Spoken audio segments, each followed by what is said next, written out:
Assalamualaikum warahmatullahi wabarakatuh. Perkenalkan, nama saya Gathang Yoga Prasetya dengan NIM 28921700023, Prodi Manajemen Syariah, mata kuliah Bank Lembaga Keuangan, dengan dosen pengampu Bu Iva Masrifah. Kali ini saya ingin mempresentasikan tentang materi yang pertama pasar uang, yang kedua pasar modal, yang ketiga pasar hipotek, yang keempat pasar nilai tukar atau valuta, yang kelima sistem keuangan dan lembaga keuangan internasional. Pasar uang. Pasar uang adalah suatu kelompok pasar di mana instrumen kredit jangka pendek yang umumnya berkualitas tinggi diperjualbelikan.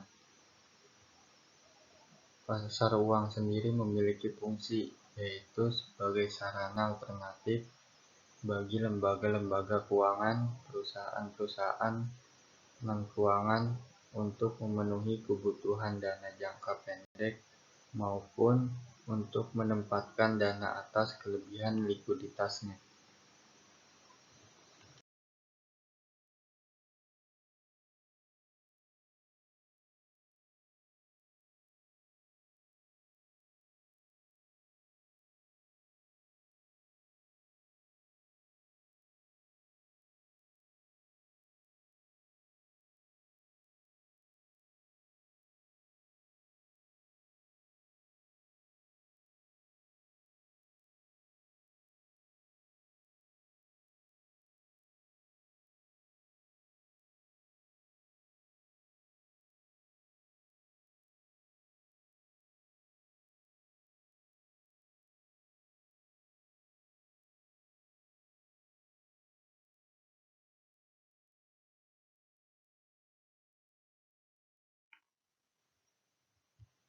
Pasar uang sendiri memiliki kelebihan dan kekurangan.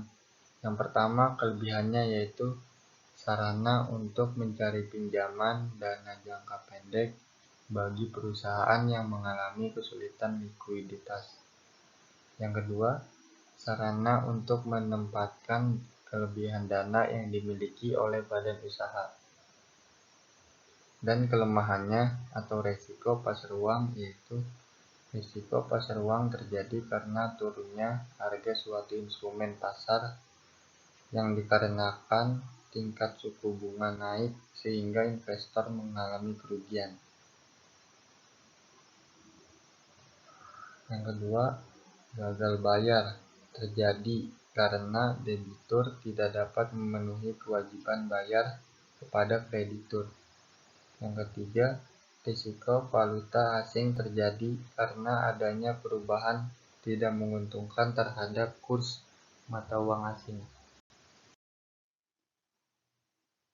Dan materi yang kedua yaitu pasar modal. Seluruh kegiatan yang mempertemukan penawaran dan permintaan dana jangka panjang dan pusat keuangan, bank dan firma yang meminjamkan uang secara besar-besaran, yaitu pengertian dari pasar modal. Pasar modal sendiri memiliki fungsi, yaitu untuk perekonomian negara. Selain itu juga sebagai sarana pendanaan usaha dan sarana perusahaan untuk mendapatkan dana dari investor. Materi yang ketiga yaitu pasar hipotek. Pasar hipotek adalah suatu hak kebendaan atas barang tidak bergerak yang dijadikan jaminan dalam utang berupa kredit yang diberikan atas dasar jaminan benda tidak bergerak, seperti menggadai barang atau gimana. Objek hipotek, benda-benda tak bergerak beserta segala kelengkapannya yang dapat dipindah tangankan, hak pakai atas suatu benda beserta segala kelengkapannya, hak numpang karang dan hak usaha, bunga tanah yang dibayarkan dengan uang maupun yang dibayar dengan hasil tanah bunga seperti semula, pasar yang diakui oleh pemerintah beserta hak-hak asli yang melekat kepadanya. Cara mengadakan hipotek yang pertama yaitu ditunjuk notaris yang ditunjuk oleh Menteri Dalam Negeri untuk menjadi PPAT. Yang kedua, seseorang yang bukan notaris tetapi ditunjuk oleh Menteri Dalam Negeri untuk menjadi PPIT. Yang ketiga, camat yang menjadi PPIT secara ex officio. Materi yang keempat yaitu pasar nilai tukar atau valuta. Pasar valuta asing adalah tempat bertemunya permintaan dan penawaran terhadap valuta asing. Aktivitas dalam pasar valuta asing berupa pertukaran valuta asing yang dilakukan perorangan maupun perusahaan atau pemerintah. Jenis-jenis pasar valuta asing yang pertama yaitu pasar spot, yang kedua pasar forward, yang ketiga pasar futures, yang keempat pasar opsi.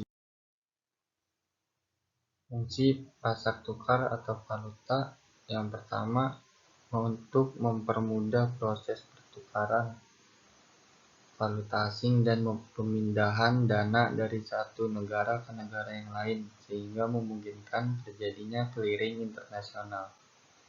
Yang kedua, sebagai penyedia kredit, pasar valuta asing mempermudah pelaksanaan perjanjian atau kontrak jual beli dengan sistem kredit. Yang ketiga, pasar valuta asing memberikan kemungkinan hedging atau membatasi risiko terhadap kemungkinan perubahan harga. Dan yang terakhir yaitu spekulasi.